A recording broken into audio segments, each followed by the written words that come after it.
Um, Good afternoon. My name is Victor Herrero. I'm here representing the Google Livestrong. I would say, I don't know if call it alliance, but it's actually a group of Googlers which we are very interested and really passionate about helping Livestrong to have an impact in Googlers. I think that the main point for me why I decided to join this group is the fact that I'm myself a cancer survivor, and one of the things I really loved between Livestrong and Google, there's a huge uh, closeness in their objectives, because the main objective from Livestrong is actually to help young people which have cancer. You know, we're all young. We think we will never get cancer because that's the typical thing that old people get, but actually we do get it. And I think that the extreme huge focus they have into this thing and all the interesting programs they're doing, I think is something which really encourages a lot. So we're actually doing a lot of things. This is the first of, we hope, many chats with Livestrong teams and of many initiatives. And today we actually brought two members from Livestrong, which I'm very happy to present. First, we have Shannon, which is basically the director of marketing strategy. So she's already working with Google on a lot of things. And the second would be Brandon, which is the basically senior medical advisor for Livestrong, and he would obviously do the medical part of the session. So first we will have Shannon. She will give us a little bit of an overview of what Livestrong does and how we could actually help Livestrong, and then we will go direct to the medical part with Brandon. So thank you, and up to you. Hello, welcome. So yes, as Victor mentioned, Livestrong is starting to do some great work with Google. As you may or may not know, we do a lot of work with our corporate partners. I don't know what I just did to change the color. And that's really fundamentally a lot of how we move our mission forward with Livestrong is to work with partners like Google. We're just changing the color. We're just checking out what that's about. I don't know what I touched. No, I just nothing, hit move nothing. it. But we'll get started in the interest of time. Sorry. Yeah. All right. Okay. Great. We're back. We're back. Great. All right. So I like to think that I personally cured cancer through nagging. Seriously. A few years ago, my boyfriend had something on his face and it looked odd, and as a typical male, he just didn't do anything about it, and I kept nagging him about it. What is that? Why is it not changing? So finally, after repeated nagging, he went to the doctor, and we found out in pretty short order it was skin cancer. We were told we were very lucky to find it early, had a very quick surgery, done and done, and I sort of retired my nagging gloves for a while. He was still my boyfriend. I was hoping to be made a wife, so I didn't want to be a nag. And then, several years later, we went on a trip to Australia, and I held my tongue when he wore the same outfit pretty much every day on the trip, no nagging. I held my tongue when on New Year's Eve, when it couldn't have been more romantic with the fireworks going off under the Sydney Harbor Bridge, he didn't propose, which everybody said he would. The ring was in his pocket, but that's aside. I didn't nag. But flying home on that flight, he turned his neck. You've got 14 hours next to somebody. And I said, "What's that on your throat?" He said, "Oh, that thing it gets funky every once in a while, that lymph node." And that's when the nagging came back again. So I nagged the whole week we got back. Go to the doctor. Go to the doctor. Go to the doctor. He called me on a Friday. He said, "Gosh, they're running a lot of tests. This feels a little weird." Within 4 days, they told us it was papillary thyroid cancer. In less than 10 days, he had a surgery to remove his thyroid and 18 tumors that they found. 2 weeks later, we found it had moved pretty substantially into his lungs. So here was this very healthy, asymptomatic, young guy, no symptoms, and our mantra changed pretty quickly. We were thrown into a fight, which many people are very, very familiar with, and it's incredibly unfortunate. I think the 3 most feared words in the human language are, "You have cancer." And you never think that it's going to actually be you that hears those 3 words. But the reality is it is. 28 million people are living with cancer around the world. In 2010, it became the #1 killer, surpassing combined tuberculosis, malaria, and AIDS. To put it even more in perspective, because these big numbers, they seem so big. 12 million people in the United States will be diagnosed with cancer in the next year. New cases. 1 in 3 people will be diagnosed with cancer currently. That is the statistic, which is a frightening statistic. If you think about 20,000 plus Googlers and you think about how many of your friends and coworkers themselves will hear those words, "you have cancer," let alone their friends, their family, and everybody in between. So those are some words that obviously are startling. And statistics being what they are, we don't always want to believe in the negative side of statistics. I mean, think about it. If you looked down beneath us right here, I think we're somewhere right on top of the San Andreas Fault. We all know statistically that thing is supposed to blow. We've been told that for years.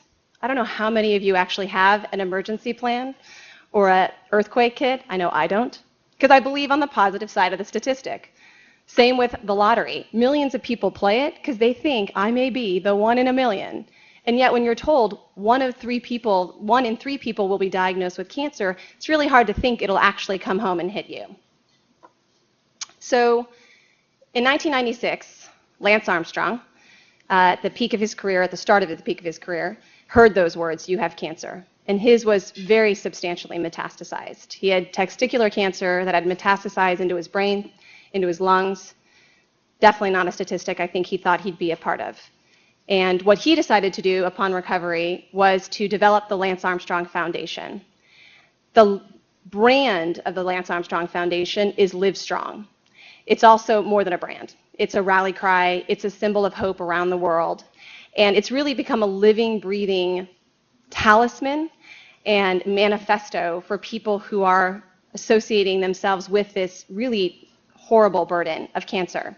We're not about fear at the foundation. We're not about scare tactics. But we bring that burden home so that there's a sense of understanding of just how big the burden of cancer is. So what we did was we wrote a manifesto, and as all great nonprofits are, very much not like the corporate world, nailed the manifesto and then realized we have a huge, huge battle with cancer. It's not one disease, it's hundreds of diseases. It's not one issue, it's thousands of issues. So we wrote a manifesto, and I'm going to show you that video. And then after that, I'm going to walk you through very quickly what our mission is, what our vision is for cancer, how we fulfill it, what it means to you. And then I'm going to bring on Dr. Hayes-Lattin to speak with you a little bit more about melanoma cancer and some risk reduction opportunities. So if I can do this right. Now what do I do? Go. Okay. Go.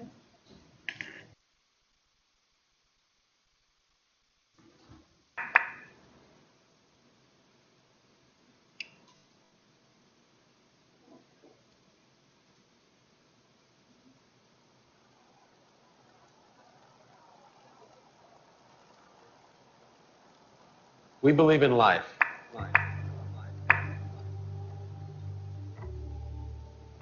Your life. We believe in living every minute of it with every ounce of your being, and that you must not let cancer take control of it.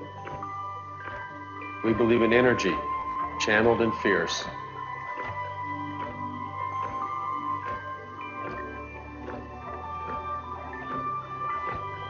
We believe in focus,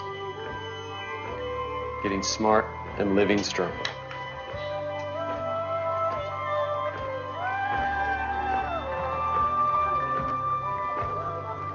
Unity is strength.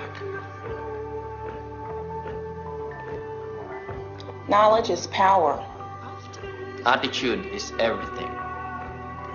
This is Livestrong. We kick in the moment you're diagnosed. We help you accept the tears. Acknowledge the rage.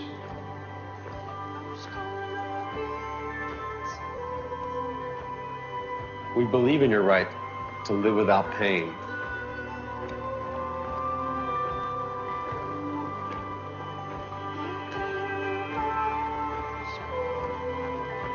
We believe in information, not pity. And in straight, open talk about cancer. With husbands, wives, and partners,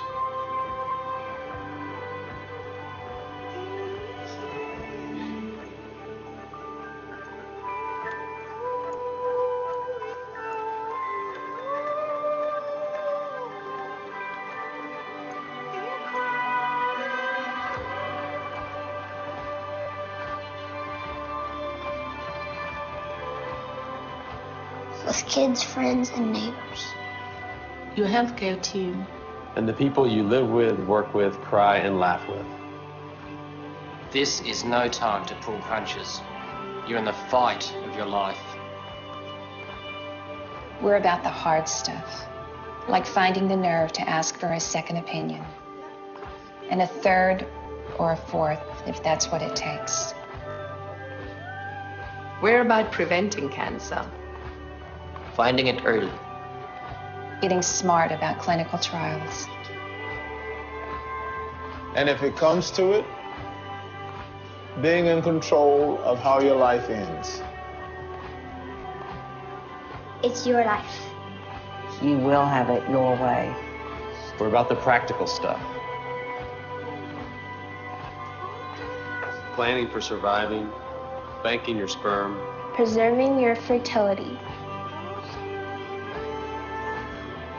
organizing your finances, dealing with hospitals, specialists, insurance companies, and employers. It's knowing your rights. It's your life. It's your life. Take no prisoners. We're about the fight.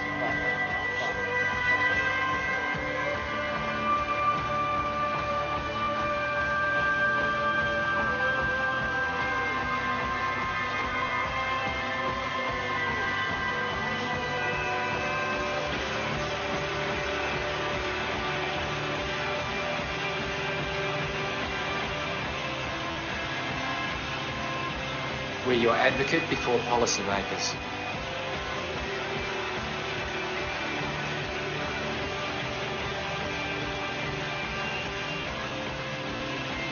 We are champion within the healthcare system. Your sponsor in the research labs. And we know The fight never ends.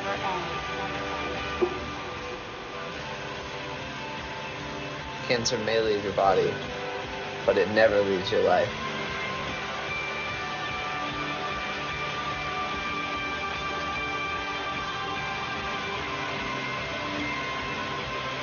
This is Livestrong. This is Livestrong. This is Livestrong. This is Livestrong. This is Livestrong. This is Livestrong. This is Livestrong. founded And inspired by Lance Armstrong. One of the toughest. Cancer survivors on the planet.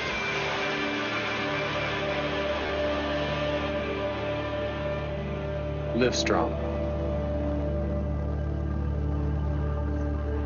Is our manifesto.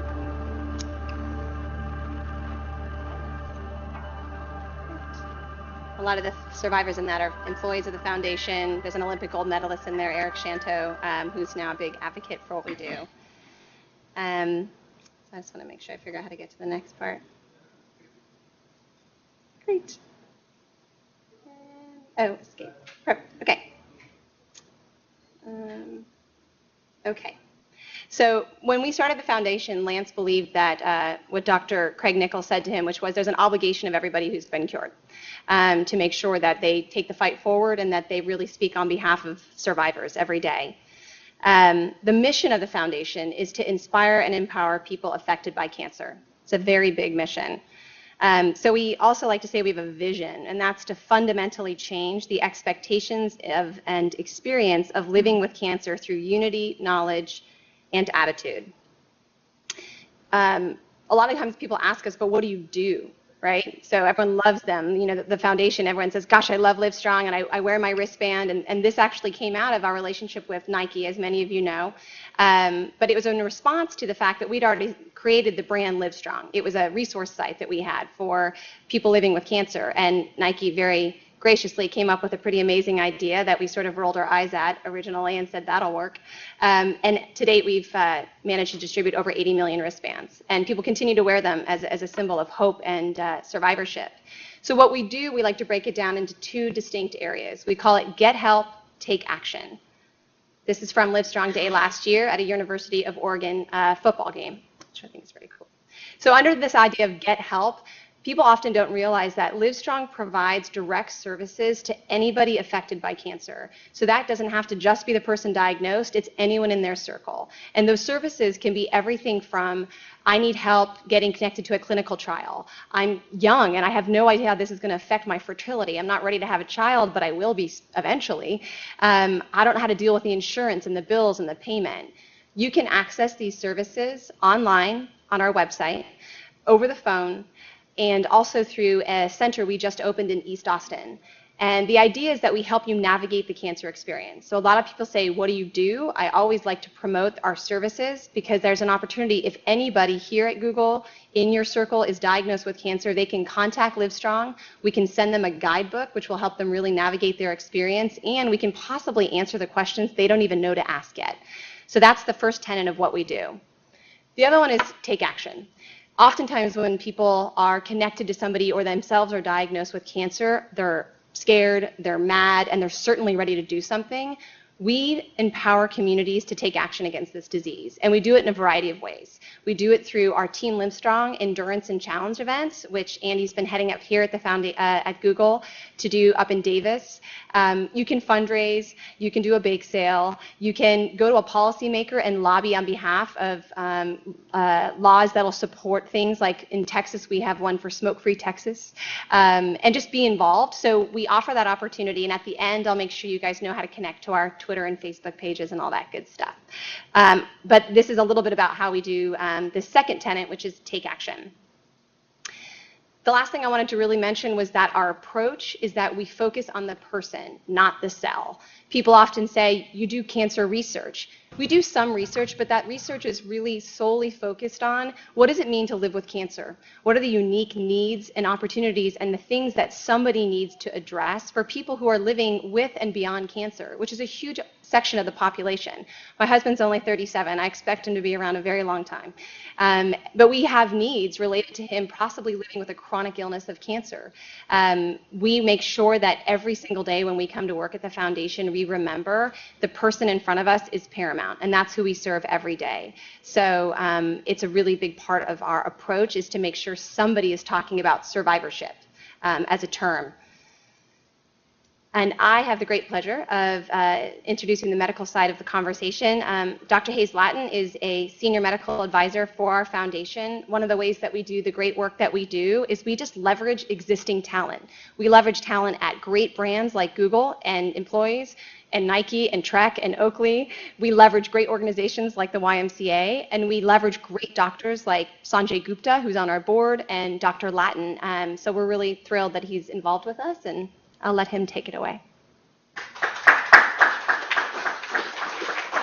Thanks. Thanks. So I'm going to spend about 25 or 30 minutes largely talking about melanoma. But before I do that, let me start where Shannon left off in terms of take action. First, let me describe how I got involved with the foundation. I was diagnosed with cancer myself at age 28. I had testicular cancer. The physician that took care of my cancer was Craig Nichols, who was Lance's doctor. So I've been involved in an advisory capacity of the foundation since before Lance won a tour. And what I found was there's a remarkable community, and I suspect that the people in this room and the people listening to this presentation probably have connections to cancer. And what I also found was there are 1,000 ways to take action and get involved.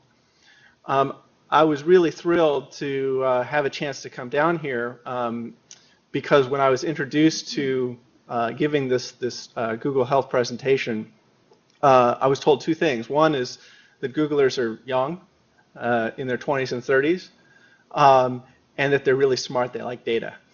And that fits exactly with the concepts of melanoma and with young adult cancer, which is a big mission in the foundation.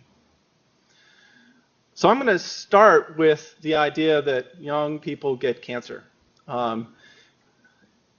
So in my own case, I had testicular cancer. Testicular cancer most often is what's called a germ cell tumor within the testicle in men. This is actually the #1 cause of cancer in men in their 20s and 30s.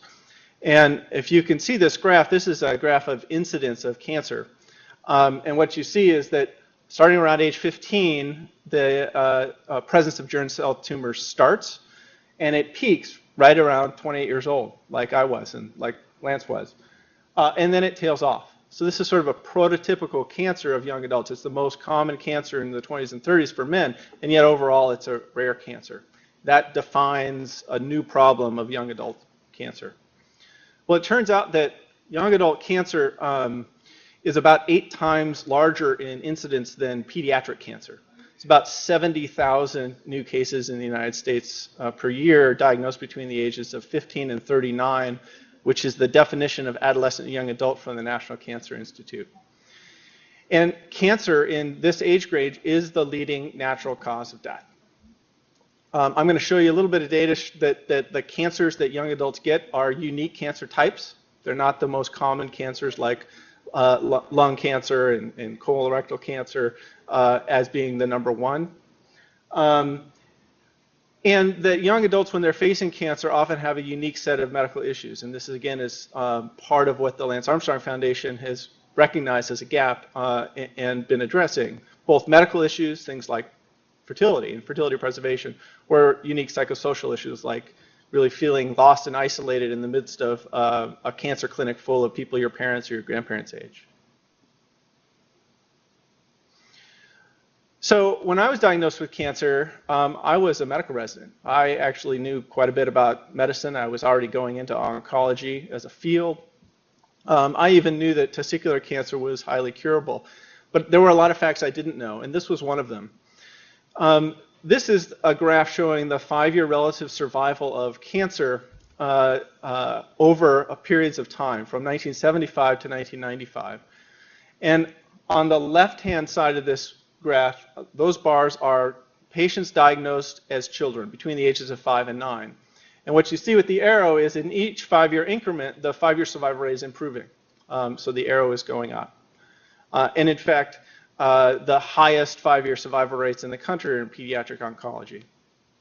On the right side, what you see are the 5-year survival rates for an older population diagnosed between the ages of 65 and 69. And while the absolute 5-year survival rate is lower, you can see that the arrow is still going up. Every 5 years, there's been substantial improvement in cancer survival rates. But what I learned when I got cancer was my age group, between 25 and 29, flat. There'd been no improvement in 5-year survival rates in 20 years. The survival rate was high, but was not improving, and in fact had been surpassed by children. That kind of data got us interested in the foundation, and it also got us a powerful partner in the National Cancer Institute, where we did a really state of the science report in 2005 and 2006 called the Progress Review Group. The report looked at research and care imperatives for young adult cancer. The National Cancer Institute partnered with the Lance Armstrong Foundation in that the LAF said, if you create a report outlining what the issues and needs are, what your recommendations are to advance this field, Livestrong will assemble a coalition to go out and implement that plan.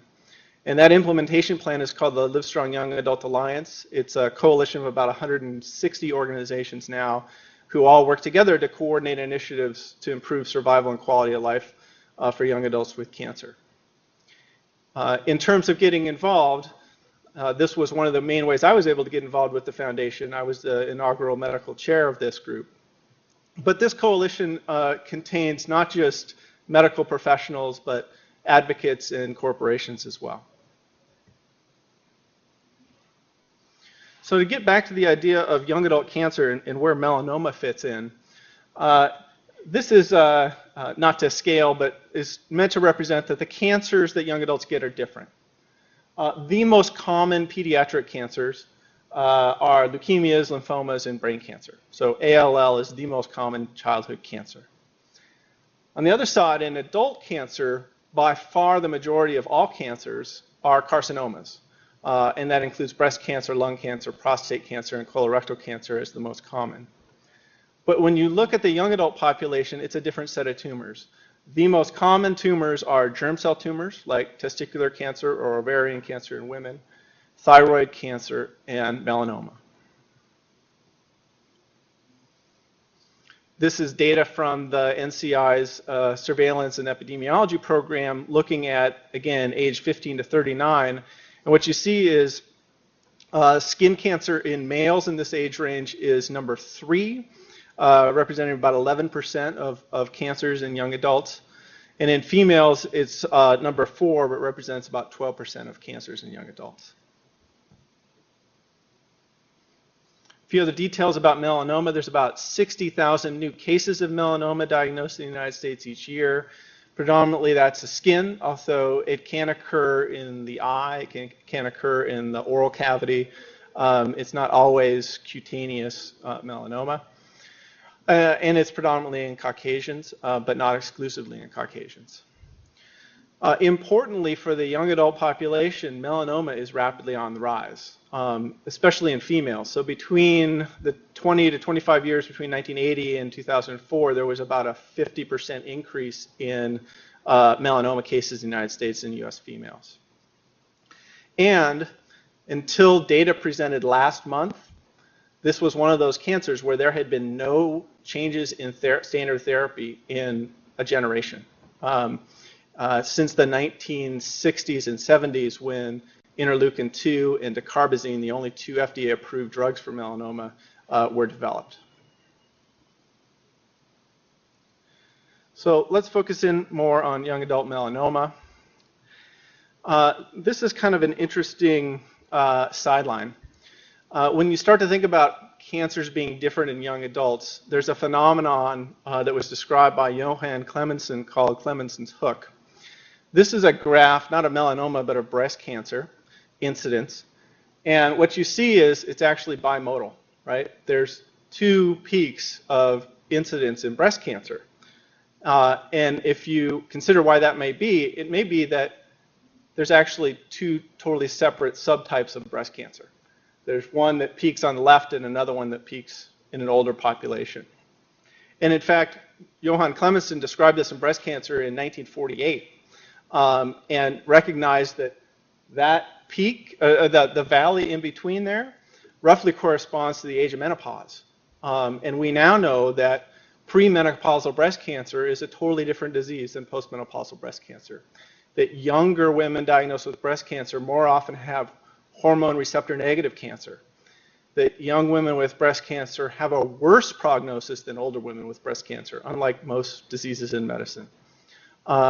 And that the therapy that we've now derived for hormone receptor negative breast cancer is totally different than the rest of breast cancer.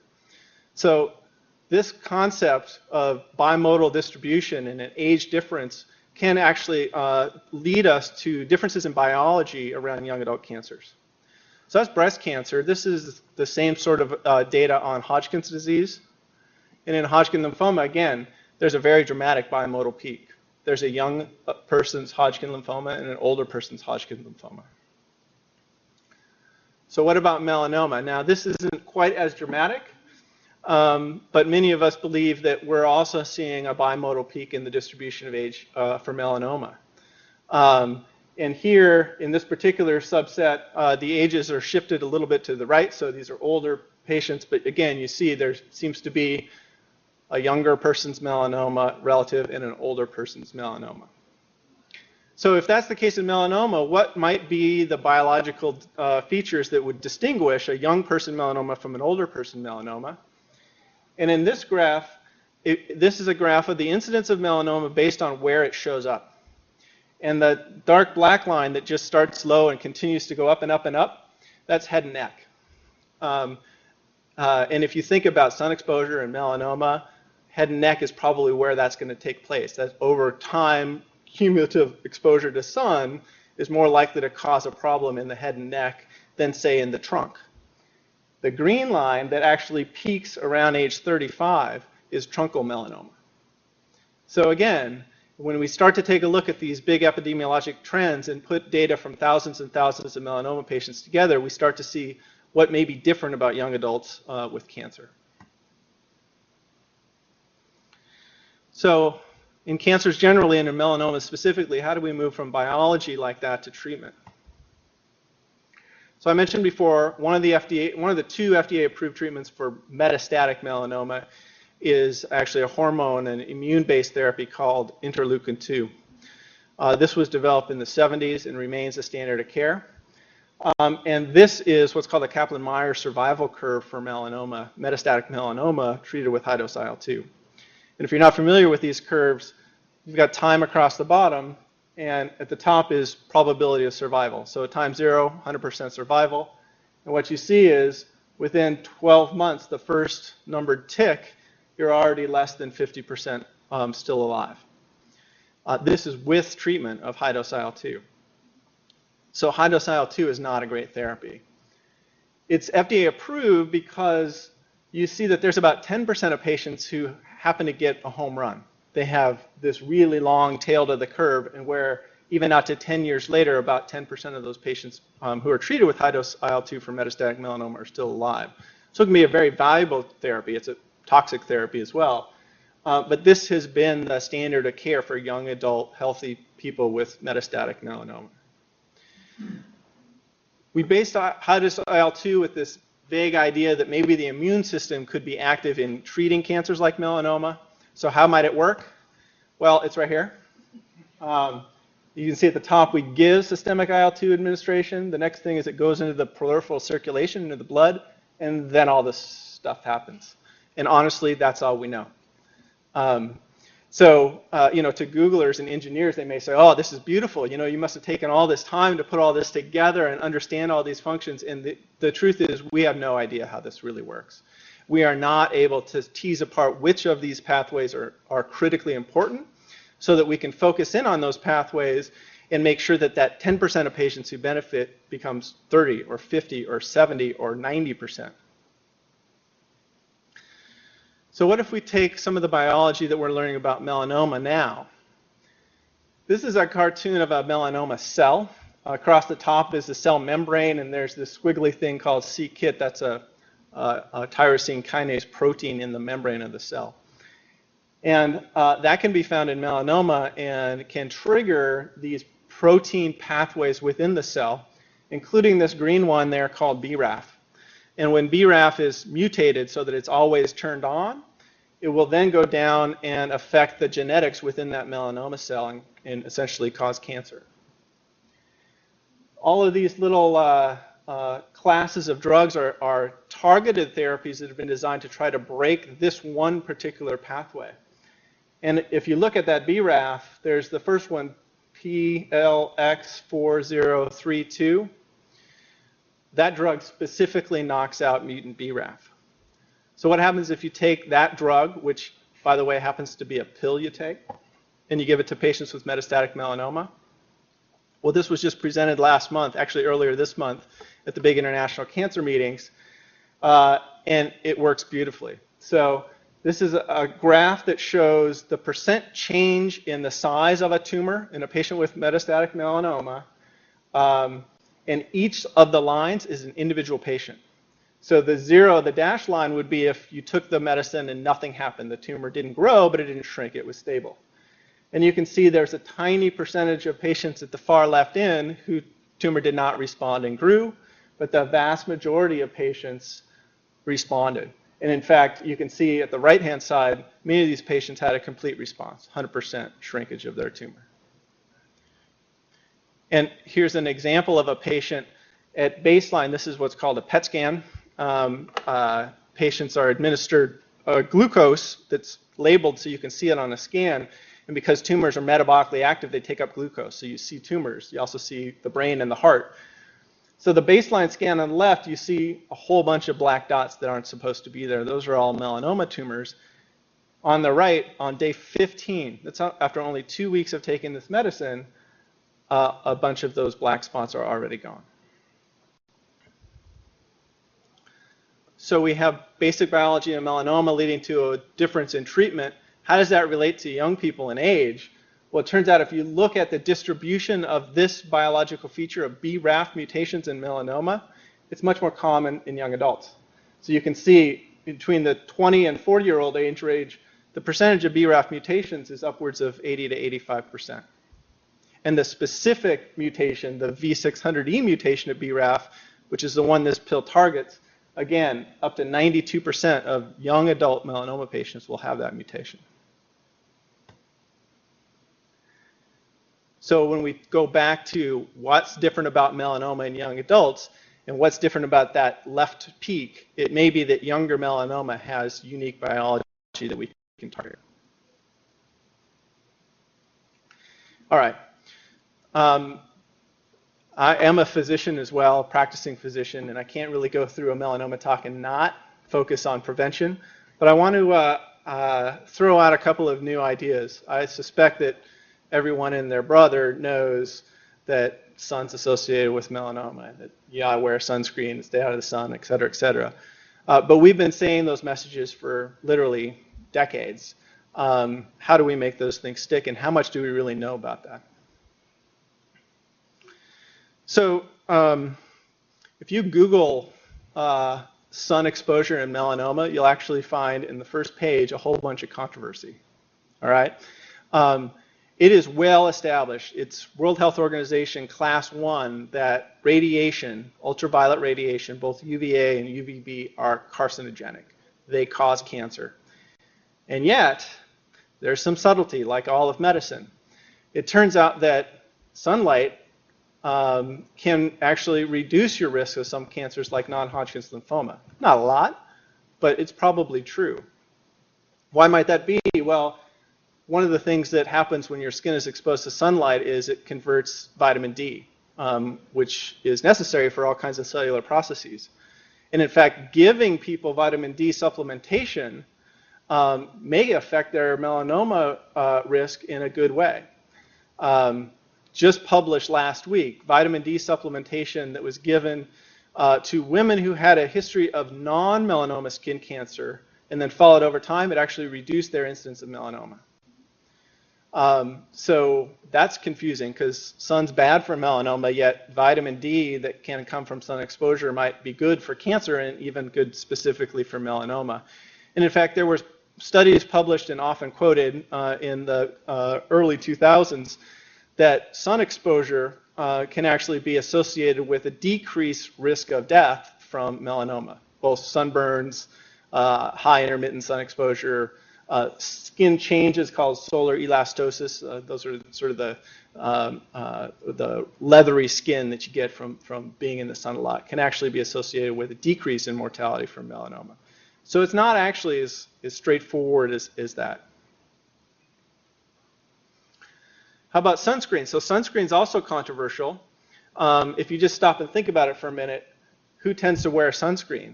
People who are at high risk for melanoma, right? People who have freckles and white skin like me know that they can't survive a sunburn, much less their melanoma risk, without wearing sunscreen. And so it's hard to tease apart the use of sunscreen in an otherwise high-risk population and the incidence of melanoma.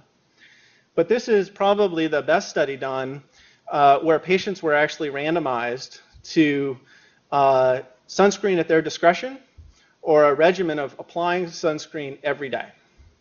And they did it for the first 4 years, and then you can see the dashed line that's vertical is when the intervention ended. And then they were followed for the incidence of melanoma over the next 10 years. And what we found was patients who were randomized to the arm of daily sunscreen had a 73% reduction in invasive melanomas. So this is the kind of data that we stand by to say that sunscreen, not only sort of mechanistically by blocking UV rays that we know are carcinogenic and cause DNA damage, but actually some clinical evidence that sunscreens work. Sunscreens were in the news recently because the FDA has just changed some of the labeling requirements for sunscreen.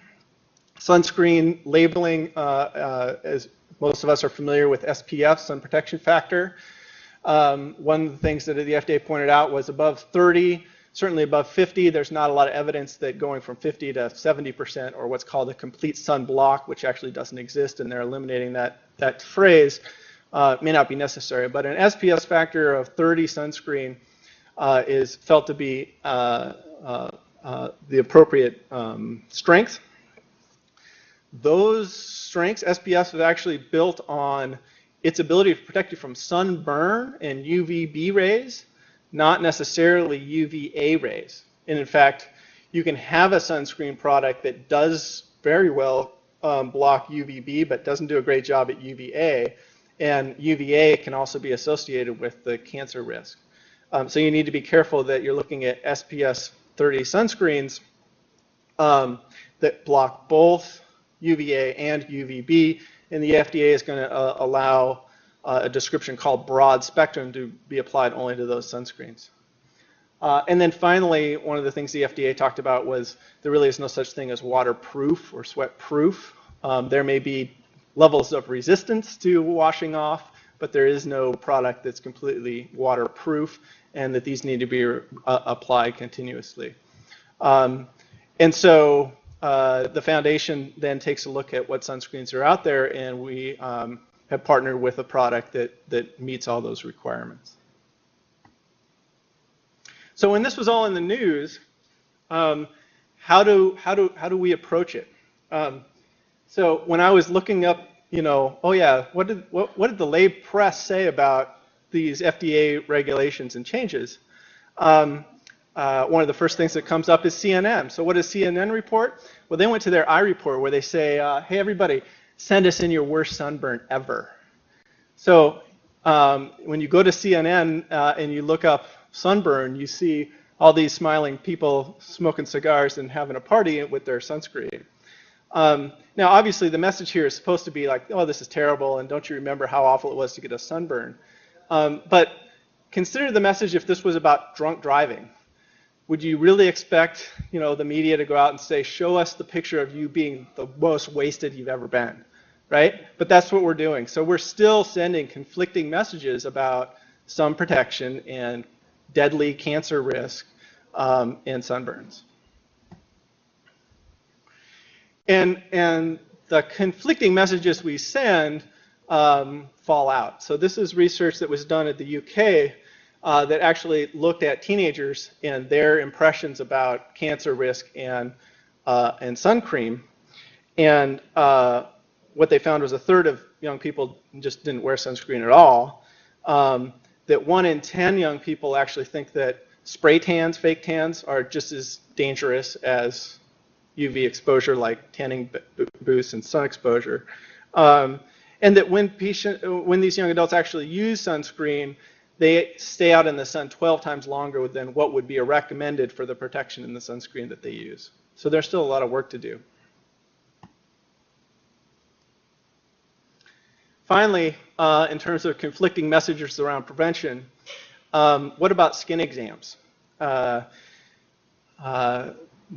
Probably the major source for preventive health measures in the United States comes from what's called the U.S. Preventive Service Task Force.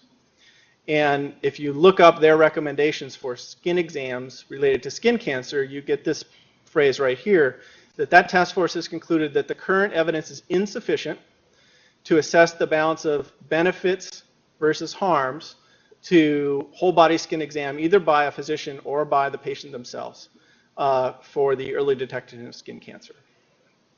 So that's a conflicting message. Let's think about that for a minute. So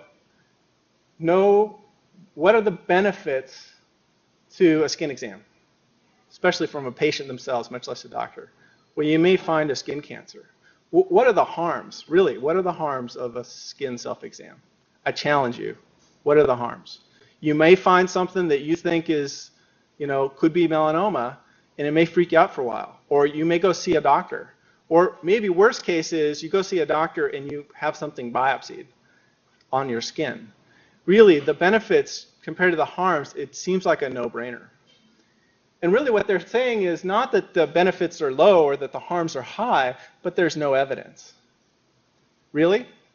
So one of my favorite publications was in the British Medical Journal about 5 years ago. It was a meta-analysis of the randomized controlled trial data on parachutes and the protection of parachutes in injuries from gravitational challenge. And what they published was that the randomized trial evidence did not exist. And in fact, there are anecdotes of patients falling out of planes without a parachute and surviving. So really, you couldn't conclude that using a parachute protects you from gravitational challenge. So let me wrap up. In terms of the data and the biology and the medicine, this is what I see.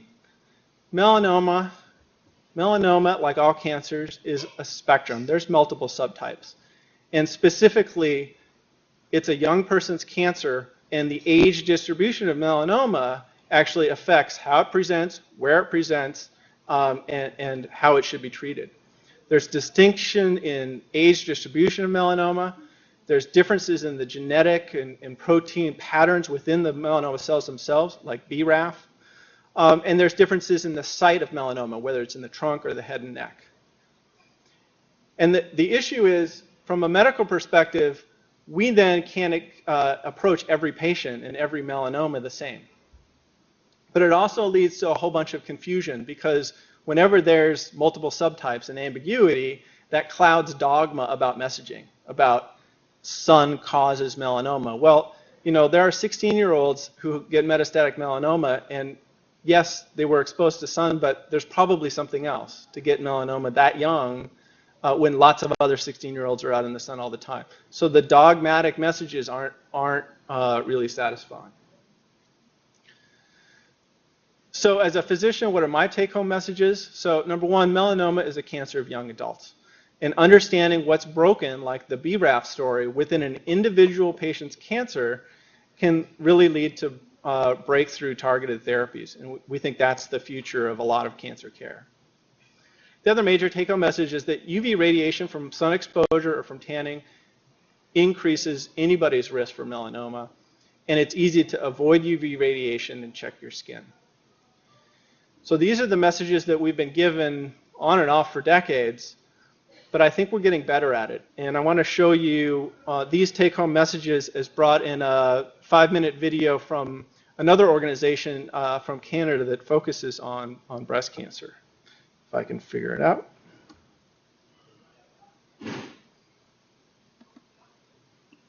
Dear 16-year-old me. Dear 16-year-old me. Dear 16-year-old me. Dear 16-year-old me. Please don't get that perm. It's not as awesome as you think it's going to be. You have to actually practice in order to learn to play guitar. Whiskey tastes even worse on the way up. Dear 16-year-old me. There's going to be a new set of Star Wars movies. Don't watch them. They ruin everything. Dear 16-year-old me. This is where they took the cancer out.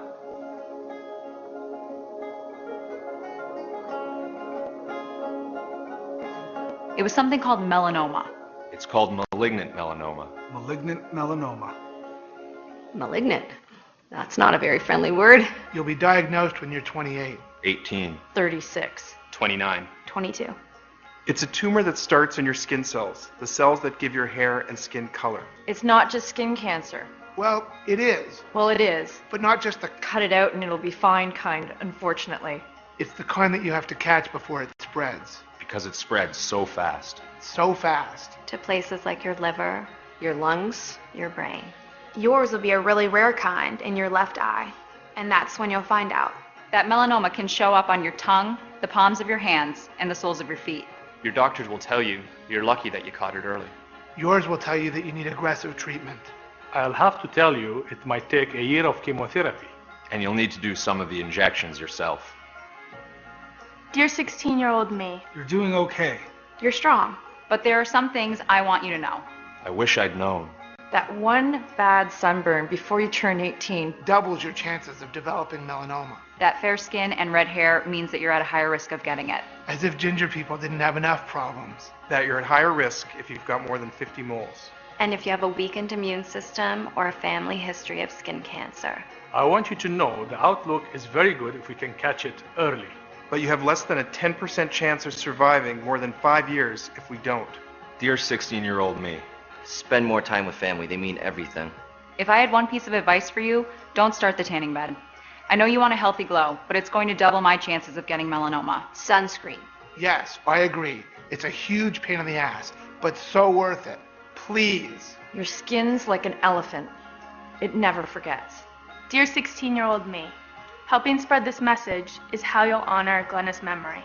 At 16, she's already an incredible lifeguard, She loves the sun and the beach and tanning, but she just doesn't know.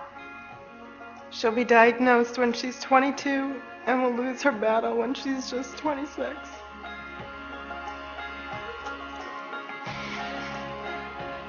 I want you to know, because it's melanoma that's going to take the strongest man you know, your best friend, and the love of your life.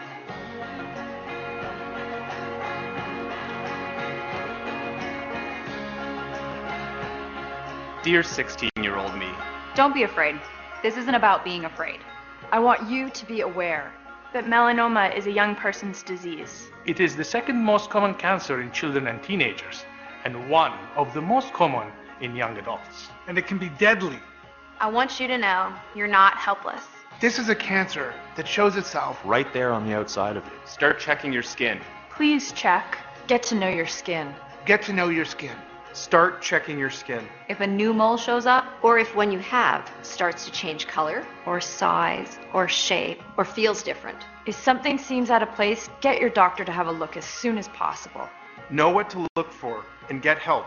These are all signs your skin could be developing cancer. You brush your teeth every day, maybe even floss. Okay, we both know you don't floss. But just once a month, I want you to check. It takes 10 minutes. 10 minutes. Dear 16-year-old me, I do realize you're not actually going to see this, but someone else will, and it'll make a difference to them. Dear someone else. Dear somebody else. If you're watching this, send it to a 16-year-old you care about. Send it to anyone who was once 16. Or soon will be 16. Send this. And check yourself. Educate yourself. You can download tools and information about melanoma here. Share this link. Tweet this link. Post this to your Facebook.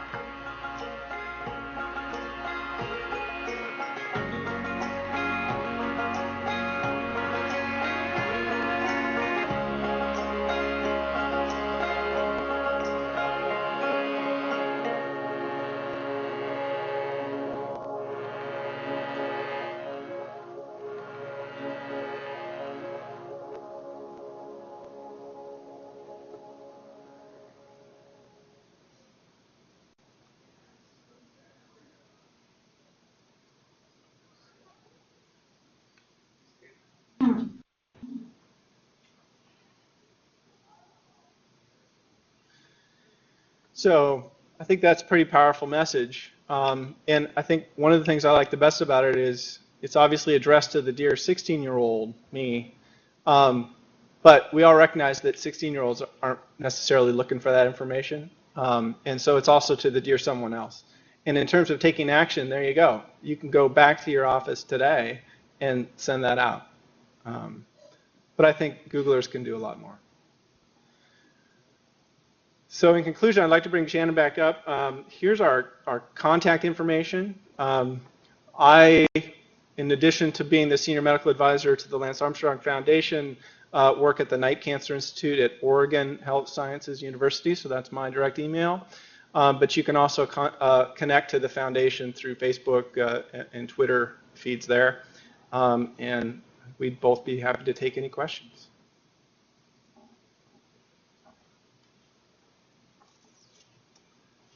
Do you have a question? Sure. Yeah, can you tell us about basal cell? I came here to hear about this. I thought basal cell was Sure. So the question is, what about basal cell? So skin cancer in general is extraordinarily common. So we focus today on melanoma in large part because it has the ability to invade and metastasize, and when it does that, is by far the most deadly type of skin cancer. But there are other forms of skin cancer, including basal cell carcinoma, which, while they may not have the propensity to spread and be as deadly, are way more common. Also associated with sun exposure, usually require surgical therapy, although sometimes that surgical therapy can be complicated. It's one thing if it's in the middle of your arm, but if it's in the middle of your face, surgery can be tough. So skin cancer in general is extraordinarily common. In the United States, there's about 2 million cases of non-invasive skin cancers diagnosed per year. So, I think one of the take-home messages around melanoma, but all skin cancers is if you notice something, if you find something different, something that is not familiar to you, bring it to a physician's attention. Did you have any other specific questions about basal cell? Well, my friend has this on the nose and it's spreading, but he's got it for 3 years.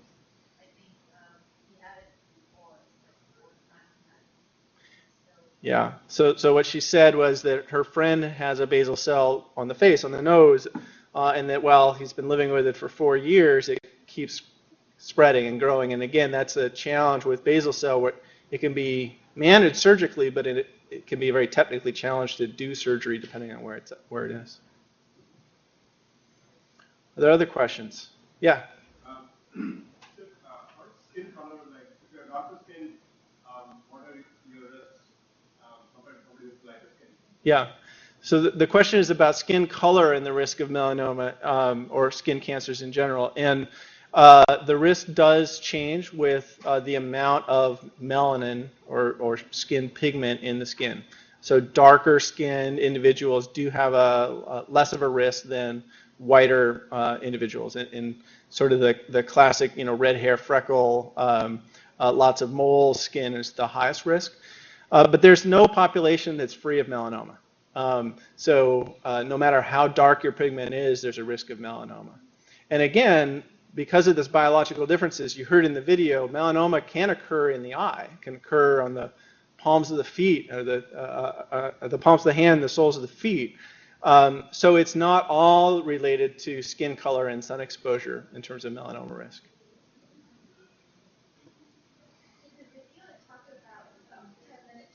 So what are you checking? What are you looking for? Is this something our health center can do once a month or Yeah. So the question was about, what do we mean by checking skin and what do you do in a 10-minute skin check? So I kind of picked on the U.S. Preventive Services Task Force for not recommending it, but there are lots of other professional organizations that do recommend it. And what's generally recommended is a total head-to-toe skin exam, either by a person or their loved ones or a medical professional. And what you're looking for are ABCDs. So A is asymmetry, B is border, irregular border, C is color, so a dark pigmented skin lesion, and D is diameter bigger than the size of a pencil eraser.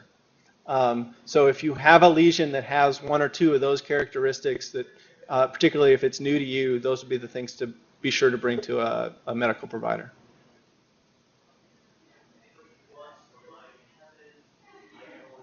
Okay. Well, we really appreciate the opportunity. We really want to be partners with all of you, and feel free to reach out. Thanks.